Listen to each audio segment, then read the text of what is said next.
22절에서 30절까지 말씀, 요한복음 3장 22절에서 30절까지 말씀을 같이 나누겠습니다. 저 한 절 여러분 한 절 교독하겠습니다. 그 후에 예수께서 제자들과 유대 땅으로 가서 거기 함께 유하시며 세례를 베푸시더라.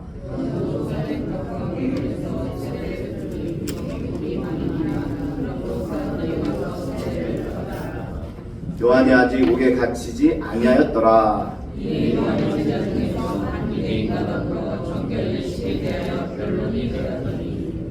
그들이 요한에게 가서 이르되 랍비여, 선생님과 함께 요단강 저편에 있던 이곳 선생님이 증언하시던 이가 세례를 베풀매 사람이 다 그에게로 갔더이다. 요한이 대답하여 이르되 만일 하늘에서 주시고 아니면 사람이 아무것도 받을 수 없느니라. 내가 말한 바 나는 그리스도가 아니요 그의 앞에서 보내심을 받은 자라고 한 것을 증언할 자는 너희니라.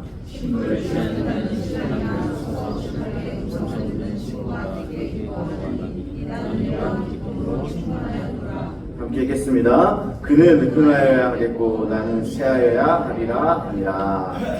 네, 잠시 기도하겠습니다. 아버지 하나님 감사합니다. 오늘 우리의 삶 가운데 예수로만 채워지는, 예수로만 충만해지는 그런 삶을 살아내는 자들 되게 하여 주옵소서. 오늘도 말씀을 듣습니다. 이 말씀이 우리 예수님인 줄 믿습니다. 예수로 채워지는 시간 되게 하여 주옵시고 예수가 원하시는 삶을 살아내는 귀한 공동체 될 수 있도록 도와주옵소서. 마음의 문이 열리게 하시고 옥토처럼 이 말씀이 30배, 60배, 100배의 놀라운 열매가 맺히는 그런 시간 되게 하여 주옵소서. 감사하며 예수님의 이름으로 기도하옵나이다. 네. 사랑하는 성도 여러분, 평안하십니까? 더운 날씨가 이어지고 있는데요. 더울수록 좀 움직여야 됩니다. 그죠? 여러분들은 어떤 문화생활을 하고 계십니까? 저도 시간이 없어서 못하다가 지난주에 교인들과 함께 문화산책 다녀왔잖아요. 뮤지컬을 보고 왔는데요. 대학로에 오랜만에 나왔더니 정말 젊음이 있는 곳 좋더라고요. 옛날 생각도 나기도 하고 뮤지컬도 보고 왔더니 다시 삶의 활력소가 이렇게 생기는 것 같더라고요. 여러분 함께 이 문화생활 우리 교회도 같이 즐겼으면 좋겠고요. 언젠가는 영화를 한번 같이 보러 갔으면 좋겠습니다. 여러분들은 어떤 장르의 영화를 좋아하시나요? 함께 보러 가게. SF, 멜로, 액션 그런 장르도 중요하겠지만 우리는 누가 이 영화에 출연하는지를 중요하게 여깁니다. 장르도 중요하지만 누가 나오나 흥행에도 직결되니까 중요한 문제인데요. 그런데 요즘은 특이하게도 주인공이 아니라 조연을 보고 영화를 볼지 말지를 결정한다고 해요. 예전엔 주인공이 누구지? 하고 봤는데 주인공은 뭐 거기서 거기잖아요. 뭐 다 예쁜 사람이죠. 다 훌륭한 사람인데 조연이 누가 나오냐에 따라서 그 영화를 볼지 말지 결정을 한다고 하죠. 이문식, 유해진, 오달수, 마동석, 조진웅, 박성원, 곽도원 이런 명품 조연들이 나와야 흥행 보증수표가 되고 이 표값이 아깝지 않게 되는 거죠. 그런데요, 이젠 이 명품 조연들이 자기 자리에 머무르지 않고 주연급 배우로 성장하기도 합니다. 조연으로 잘 닦다오고 이제 주인공이 되기도 하죠. 여러분 유해진 씨를 한번 생각해 보세요. 유해진 씨 누군지 아시죠? 솔직히 그 얼굴이 주인공한 얼굴은 아니잖아요. 네? 혹시 유해진 씨 친척 있으신가요? 그랬으면 이제 말을 바꿔야죠. 사실 그 얼굴이 주인공한 얼굴은 아닌데요. 지금 이제 요즘에는 이제 주인공으로 나오시더라고요. 자, 그러고 보니까 조연은 더 이상 찬밥 신세가 아니라는 거죠. 그럼 어떻게 조연들이 이렇게 급부상하게 되었을까? 먼저는 연기력이죠. 때론 주인공이 발연기를 해도 조연들이 다 살려줍니다. 다 뒤를 받쳐줘요. 주인공이 막 엉망으로 해도 그냥 조연들이 너무 그냥 옆에서 깨소금을 쳐주니까 그 영화가 사는 거죠. 또한 자신의 역할에 충실했기 때문에 그렇습니다. 스포트라이트를 받지 못한다 할지라도 자신의 역할에 충실할 때 이 작품이 더 각광을 받게 된다는 겁니다. 자기가 조연인데 막 여주인공보다 더 이쁘게 해가지고 옆에 막 쓰고 있으면 어때요? 안 돼요?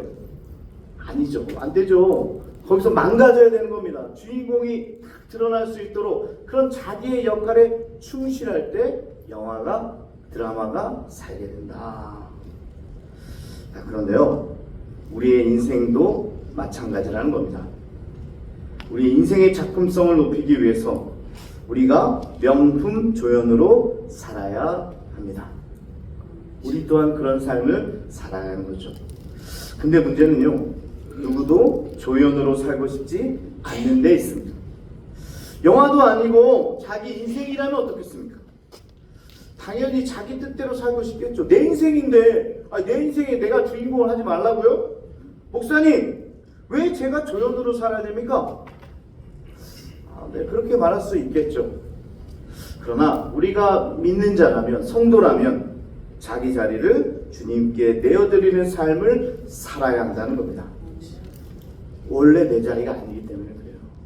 내 마음의 중심을 주님께 내어드릴 수 있어야 된다. 때론 희생을 감수하더라도 나의 인생이지만 주님께 드려져야 된다 하는 것입니다. 오늘 말씀에서도요, 자신을 쇠하여야 하고 주님은 흥해야 한다고 고백하는 이 명품 조연의 삶을 산 인물이 나옵니다. 그럼 누구죠? 오늘 누굽니까? 세례 요한이죠. 그는 예수님으로부터 인정받는 인물이었어요. 마태복음 11장 11절에 여자가 낳은 중에 세례 요한보다 더 큰 이가 일어남이 없다 라고 극찬을 받았죠. 여자가 낳은 자 중에 남자가 낳은 자도 있습니까? 하여튼 세상 모든 사람 중에 이 세례 요한보다 더 큰 자가 없다, 이런 어마어마한 극찬을 예수님께로부터 받았죠. 당시 세례 요한은요, 주목받던 인물이었어요. 인간적으로 보면 내세울 게 너무나 많은 사람입니다. 제사장 사가랴의 아들로서 좋은 가문에다가 교육을 받았어요. 그런데 모든 기득권을 포기하고 광야에 나가서 외치기 시작하는 겁니다. 이것 자체로만 해도 대단하죠. 자기가 가지고 있는 기득권을요, 포기할 수 있는 거, 이거 아무나 할 수 있는 게 아닙니다. 그리고요, 각지에서 수많은 사람들이 몰려와 그의 설교를 들었으며 심지어 예수님에게도 세례를 베풉니다. 야, 이분이 설교하면요, 수많은 각지에서 와가지고 이 말씀을 드리려고 했어요. 사실 그게 파워죠. 사람이 모이는 게 파워입니다. 그런 파워가 있던 자였어요. 존경받던 자였어요. 거기다가요, 예수님보다 연장자입니다. 우리 한국 사회에서 가장 중요한 부분이죠. 너보다 내가 나이가 많잖아. 그는 충분히 주인공이 될 자격을 갖췄다는 겁니다. 말라기 이후 400년 동안 단 한 명의 선지자도 없었던 이 영적인 암흑기에 갑자기 등장한 이 세례 요한의 파장은요, 센세이션, 사람들에게 엄청난 파급을 불러오는 그런 일이었다. 그래서 사람들 사이에서는요, 그가 곧 구약에서 약속한 메시아가 아닌가? 드디어 약속하신 메시아가 오신 게 아니야? 그런 기대감을 막 품었죠. 당시 종교 지도자들조차 요한에게 당신이 메시아이십니까? 당신이 엘리야입니까? 당신이 선지자입니까? 이렇게 묻곤 했습니다. 그의 위치가 어마어마했다는 거예요. 그때마다 세례 요한은요, 지체하지 않고 분명하게 답합니다. 나는 그리스도가 아니요, 엘리야가 아니요, 선지자가 아닙니다. 오히려 당신들이 말하는 메시아, 곧 앞으로 오실 예수가 있습니다. 그래서 예수를 가리키는 사람이었습니다. 내가 아니라 예수를 가리키는 삶, 주인공이 아니라 그를 받쳐주는 이 조연의 삶을 자청하는 거죠. 내가 드러나는 게 아니라 메시아를 드러내는 삶을 살았습니다. 그건 명품 조연이 되었다는 거죠. 돌아보니까 이런 대단한 위치에서 오히려 겸손했고 주님의 길을 예비하게 되니 예수님이 말씀하신 대로 그야말로 큰 자가 아닐까, 그런 생각이 드네요. 정말 큰 자구나. 자, 이제 요한이 어떻게 이 조연의 삶을 살게 되었는지 좀 오늘 말씀 구체적으로 좀 살펴보겠습니다. 22절 23절에 세례 요한이 살렘 가까운 곳 에논에서 세례를 베풀 때 예수님도 제자들과 함께 유대 땅에서 세례를 베풀었다라고 성경이 이야기하고 있습니다. 자, 세례 요한의 역할은요, 예수님의 사역 전에 길을 닦는 거였고요, 예수님이 등장과 함께 사라지는 게 그의 사명이었습니다. 그런데요, 아주 잠깐 세례 요한의 사역과 예수님의 사역이 겹치게 됩니다. 다시 말씀드릴게요. 세례 요한의 사명은요, 예수님이 등장하면 빠지는 거예요. 근데 거기에 시간이 약간 겹치게 되었어요. 그게 오늘 본문이에요. 그러면서 24절에 요한이 아직 옥에 갇히기 전이라 이렇게 언급하고 있는데요, 이는 사역의 마지막 때임을 보여줍니다. 옥에 갇혀서 죽게 되잖아요. 그러니까 정말 마지막 사역의 현장이었다는 거죠. 자, 세상적으로 보면요, 요한이 먼저 세례의 사역을 하고 있는데 예수님과 그의 제자들이 가까운 곳에서 같은 세례 사역을 오픈한 겁니다. 세례 요한이 하고 있는 걸요, 멀리 떨어지지 않은 곳에서 예수님이 시작한 거예요. 그것도요, 세례 요한한테 세례를 받고서 가서 세례 사역을 시작하는 겁니다. 여러분 이해가 되시죠? 여러분, 세상에서 가장 꼴보기 싫은 게 뭔지 아십니까? 네? 꼴보기 싫은 거, 꼴불견. 먹을 때 쳐다보는 거죠. 네, 한쪽 먹고 있는데 쳐다보는 거. 그런데요, 하나 더 있습니다. 그게 뭐냐면, 사업이 잘 돼서 뭔가 되려고 할 때 옆에서 초치는 사람입니다. 뭔가 막 이제 되려고 하는데요, 옆에서 초를 치는 거예요. 요한보다 옆에 있던 제자들이 더 난리를 칩니다. 요한의 제자들이요, 세례 요한의 제자들이 라삐요, 선생님이 증언하던 저자가 세례를 베풀매 사람들이 다 그에게 가더이다. 여기서 선생님이 증언하시더니 이라고 한 말에는요, 증언의 내용보다 이런 뜻이 있어요. 선생님께 덕을 본 사람, 선생님이 키워준 사람, 그런 뉘앙스가 강하게 들어있는 거예요. 저 사람이 선생님께 은혜를 받고 저기서 선생님이 하는 일을 똑같이 하고 있어요. 자, 이들에게는요, 예수의 제자들이나 예수님께 몰려드는 대중들이 못마땅했을 겁니다. 저기 사람이 더 모이니까 막 못마땅한 거예요. 그 중엔요, 전에 우리 쪽에 있던 사람들도 거기 가 있는 거예요. 아니, 세례 요한한테 있던 사람들이 가는 겁니다. 예수님의 제자가 되잖아요. 더군다나 세례 요한의 트레이드마크인 세례를 준다는 건 정말 참을 수 없는 일이었습니다. 세례를 베푸는 게 트레이드마크인데 예수님이 그걸 하고 있는 거예요. 마치 그런 거죠. 통닭집이 너무 잘 되니까 그 기술을 배워가지고 그 기술을 배운 자가 자기도 좀 튀길 수 있다면서 통닭집 건너편에 치킨집을 오픈한 겁니다. 여러분, 통닭집하고 치킨집하고 어떻게 다르나요? 거기서 튀기는 걸 배워가지고 이름을 바꿔서 치킨집이라고 오픈한 겁니다. 그리고 웬걸 사람들은 이제 통닭은 한물 같다면서 양념, 간장, 치즈 이런 새로운 버물림으로 새롭게 탄생한 이 치킨집으로 사람들이 몰리기 시작합니다. 요즘엔 통닭집 안 가고 다 치킨집 가잖아요. 사람들이 다 저 집으로 가야 되겠다. 요한의 제자들은요, 사람들은 믿을 존재가 못 된다더니 선생님의 도움을 받은 자가 어찌 그럴 수 있느냐 하느니 별의별 말들을 다 하면서 막 흥분하고 있는 겁니다. 어떻게 저 배은망덕한 놈이 다 있어. 어떻게 나한테 우리 선생님한테 세례를 받아놓고 거기서 그 사역을 똑같이 한단 말이야. 또 우리가 같이 있던 놈처럼 저기가 있대. 막 흥분해 있는 거죠. 막 열을 내고 있는 겁니다. 세례 요한이 보통 사람 같았으면요, 아마 같이 열을 낼 수도 있었겠고요, 유대 땅으로 가서 예수님께 뭐라 할 수도 있었겠네요. 그죠? 실은요, 이 사태는 다름 아닌 누구의 세례에 더 권위가 있는지 그것을 묻는 논쟁입니다. 그냥 뭐 옆집에 차렸다는 게 아니라 어디에 더 권위가 있느냐, 그것을 지금 서로 논쟁하고 있는 거예요.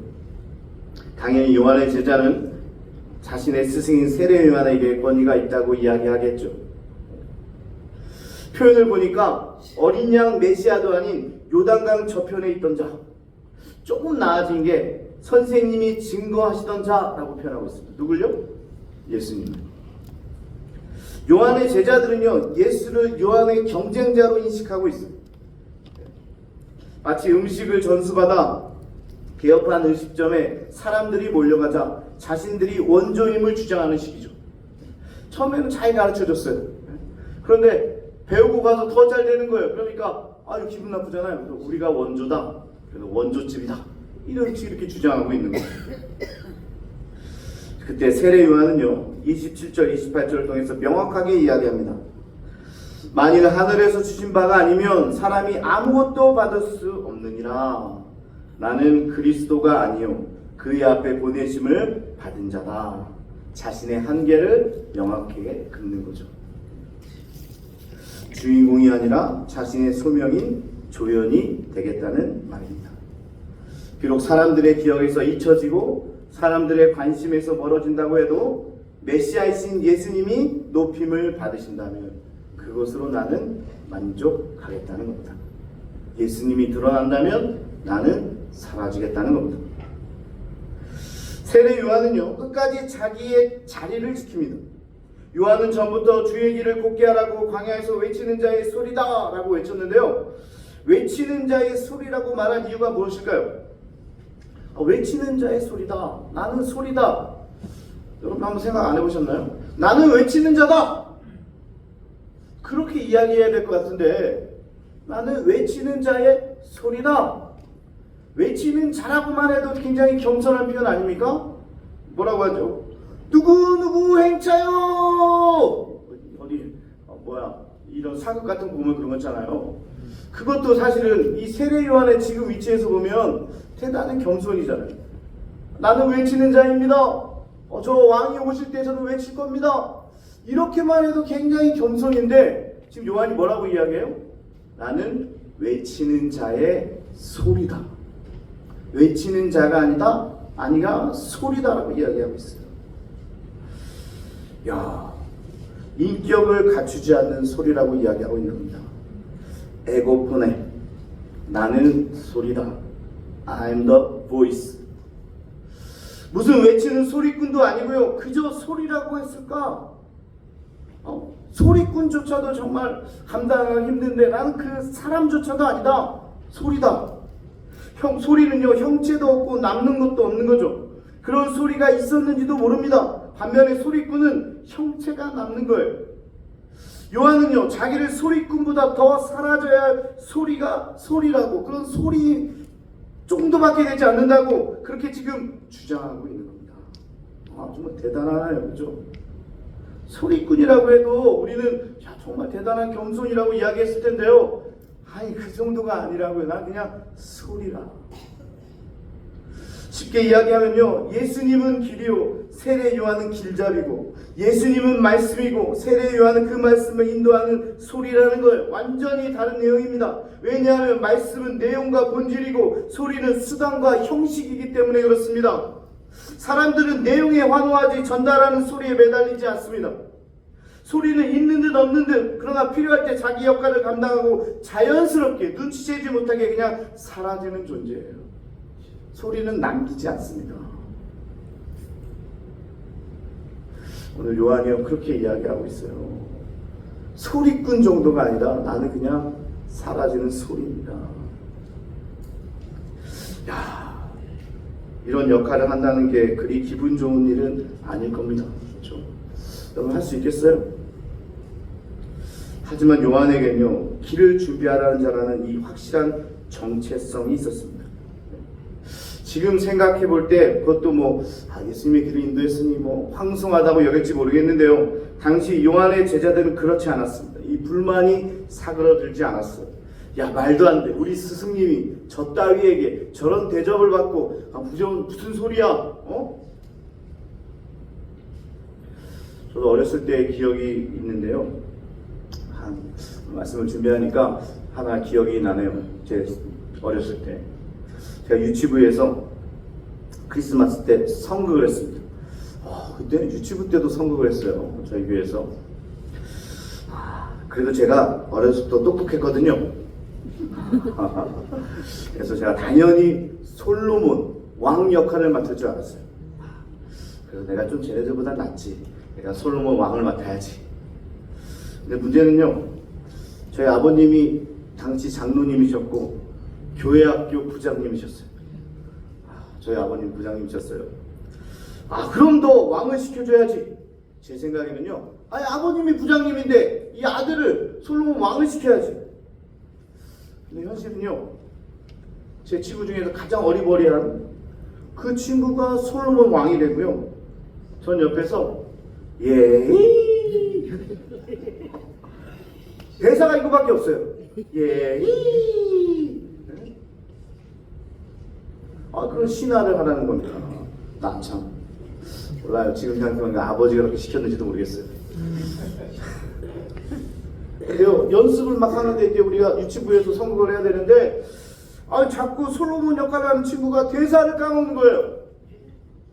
얘가 좀 어리버리하다고 그랬잖아요. 얘가 좀 탁 치고 나가야 되는데, 그러면 그 아이의 배를 갈라라 이래야 되는데, 그러면 제가, 그러면 그 애의 배를 갈라라. 예이! 1인 2역이죠. 제가 가르쳐주면 애가 따라하고, 배를 갈라라. 배를 갈라라! 예이! 아이고야, 참. 그러면서 간신히 연습을 다 했습니다. 이제, 시작하는 날이, 그 연극하는 날이 돼서 잘 끝났어요. 솔로몬이 참 대단하다. 아시잖아요? 그 아이 하나를 두고 싸우는. 모든 칭찬은 그 솔로몬 아이가 다 받아갑니다. 그리고 저는 아무도 인정해주지 않더라고요. 왜죠? 저는 그냥 예의만 하고 내려왔으니까. 누가 뭘 잘했다고 하겠습니까? 지금 생각해봐도요, 저 없었으면 아마 그 연극 엉망됐을 겁니다. 제가 그때 1인 2역 했어요. 진짜요. 제가 다 가르쳐줬어요. 걔는 내가 불러주면 걔는 대답했어요. 근데 보니까 그때 그 진짜 엄마 가짜 엄마가 있잖아요. 가짜 엄마 한 친구가 있어요. 제 친구인데 지금 주문진에 있는 교회 사모님 하고 있더라고요. 가짜 엄마 있잖아요. 나쁜 엄마. 걔는 나쁜 엄마, 저는 신하. 예의 신하. 내가 만약 세례 요한이었다면 내 뒤에 오시는 예수님이 중요하지. 난 그것만으로도 행복해. 이렇게 고백할 수 있었을까? 나는 이렇게 할 수 있을까? 그때 얼마나 서운했는지 몰라요. 그런 마음이 들진 않을까? 그러나 세례 요한의 삶은 오직 예수님께만 집중되어 있었습니다. 오직 예수님만을 돋보이게 하는 이 명품 조연의 역할을 끝까지 감내했던 거죠. 어떻습니까? 여러분 이렇게 할 수 있습니까? 아니면 내가 그럴 만한 충분한 자격이 있다면서 오늘도 흥분하고 있지 않습니까? 내가 누군데 말이야. 우리 집안이 어떤 집안인데 말이야. 내가 먼저 했고 지금까지 노력하고 봉사했으면 그만한 보답을 해야 되는 거 아니에요? 그래서 노발대발하고 있지는 않습니까? 여러분 마음의 중심에는 여전히 막 나를 뭘로 알고 진짜. 여러분들은 난 전혀 상관없고 예수님 이름만 높여지면 그것으로 인해 감사하다고 말할 수 있습니까? 그렇게 말할 수 있으세요? 세례 요한은요 30절에 그의 사명 선언이며 진정성이 담긴 마지막 선언을 합니다. 그는 예수님이죠. 흥하여야 하겠고 나는 쇠하여야 하리라. 누가요? 세례 요한이 한 말이에요. 당대 최고의 인기남이에요. 존경받던 자예요. 어마어마한 가정에 와서 외치던 자였어요. 그는 쇠하겠다. 나는 소리로 사라지겠다. 사실 제가 가장 좋아하는 말씀이기도 합니다. 어머니 뱃속에서부터 예수님을 기다렸던 요한의 마지막 말은 바로 주님만이 흥하여야 하겠고 나는 그의 길을 예비했다면 사라지겠습니다. 그의 삶이죠. 여러분, 사라지는 것이 얼마나 힘든 일인지 아십니까? 이 사라지는 게 진짜 힘들어요. 한국교회 많은 목사님들이요, 정말 목회를 잘했어요. 몇십 년간 목회를 그렇게 잘했는데요, 마지막 이 부분에 자꾸 걸려요. 사라지지를 못하는 거예요. 은퇴를 못하는 거예요. 내려놓지를 못하는 거예요. 아이, 그 다음 사람이 더 잘할 텐데, 더 잘할 텐데 맡기지를 못하는 거예요. 교회만 그렇습니까? 사회도 마찬가지예요.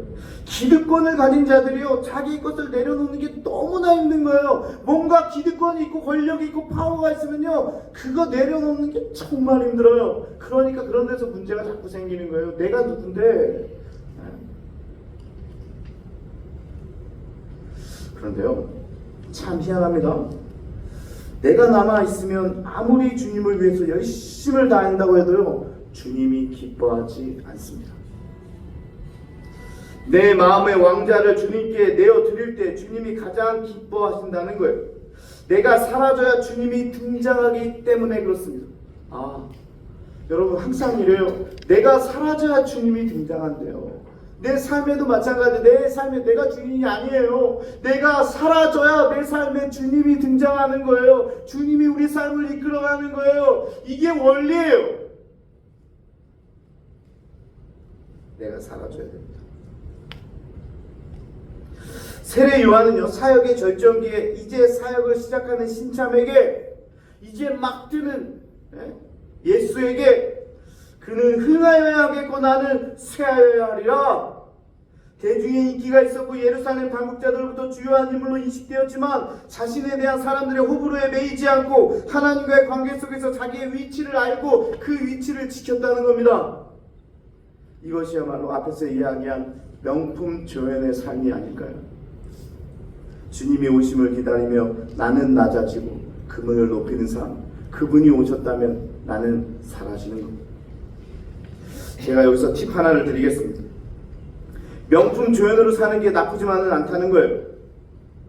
이게 무슨 말입니까? 조연 역할을 충실히 함으로써 자기의 인생도 누구 못지않게 빛나게 해주시는 거예요.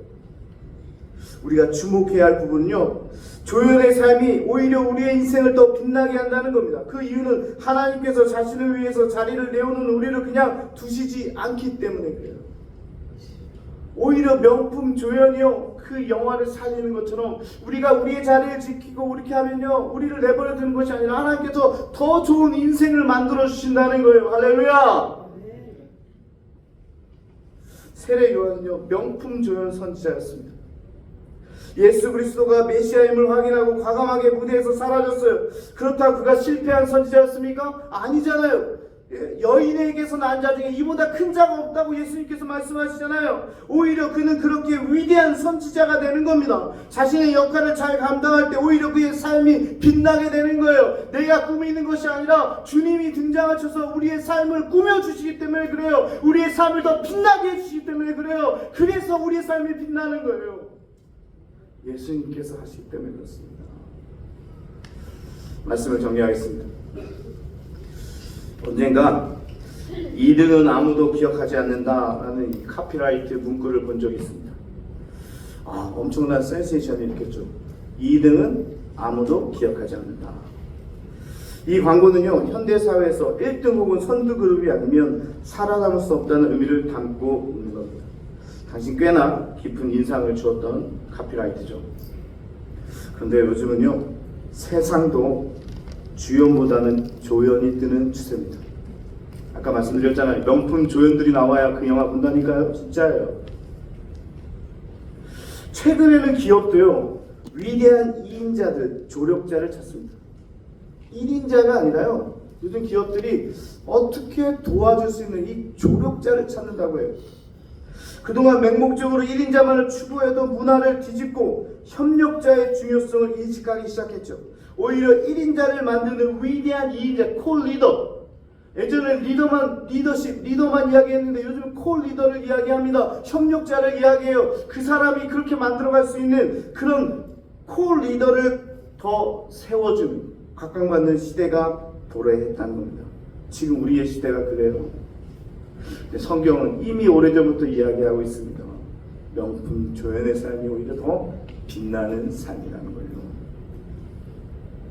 우리도 아름다운 조연의 삶을 살 수 있어야 합니다. 이게 결론이에요. 이런 명품 조연이 되기 위해서 세례 요한의 고백처럼 그는 흥해야 하겠고, 우리 주님이죠. 나는 쇠하여 하리라. 이렇게 고백하시는 여러분 모두가 되기를 축복합니다. 내 삶을 통해 예수님만 드러날 수 있다면 그것으로 만족하는 여러분 되기를 축복합니다. 나 좀 사라지면 좀 어떻습니까? 예수의 이름이 남는다면요, 내 이름 그까짓 거 없어지면 어때요? 교회 안에도 예수의 이름을 빌려 끊임없이 자신이 흥하겠다는 사람이 있습니다. 자신의 성공을 위해 예수님의 이름을 팝니다. 관계 형성을 위해 예수님을 동원하기도 합니다. 그런 자들이 있습니다.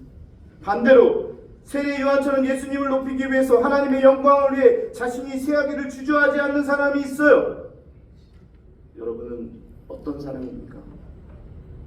어떤 사람이 되고자 하십니까? 오늘 말씀을 들은 자들마다 결단하시기를 축복합니다. 같이 찬양하겠습니다. 찬양하고